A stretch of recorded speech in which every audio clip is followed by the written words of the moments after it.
waxaa gebi ahaanba la xiray xuduudda uu gobolka Gedo ee koonfurta Soomaaliya uu la wadaago dalka Kenya waxaana hakad la geliyay isu socodka gaadiidkii u kala gooshi jiray xuduudda labada dal. Gudoomiyaha degmada Beled Xaawo Axmed Bare Sheekh ayaa warbaahinta u sheegay in go'aanka lagu xiray xuduudda uu yahay mid ay ugu hortagayaan cudurka coronavirus oo 2 kiis shalay laga helay magaalada Mandera oo aad ugu dhow Beled Xaawo. Gudoomiyaha Beled Xaawo Axmed Bare ayaa sheegay in ay walaac xoog leh ka qabaan kiisas la xiriira cudurkaasi ee laga helay magaalada Mandera oo uu sheegay in labada magaalo ay wax badan wadaagaan bulshada ku noolna ay isdhexgalaan.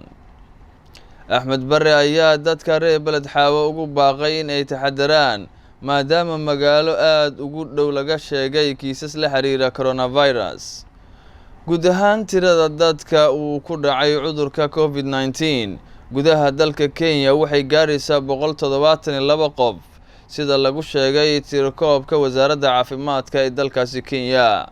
Dowladda Soomaaliya ayaa sidoo kale shaacisay kiisas la xiriira cudurkaasi waxaana warbixin shalay ka soo baxday wasaaradda caafimaadka Soomaaliya lagu sheegay in tirada guud ee dadka uu ku dhacay corona ee gudaha dalka ay gaarayso 8 ruux.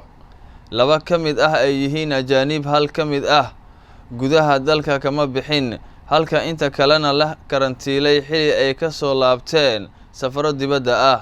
Maxamed Cali Cabdulqaadir Muqbahayaha Galmudug.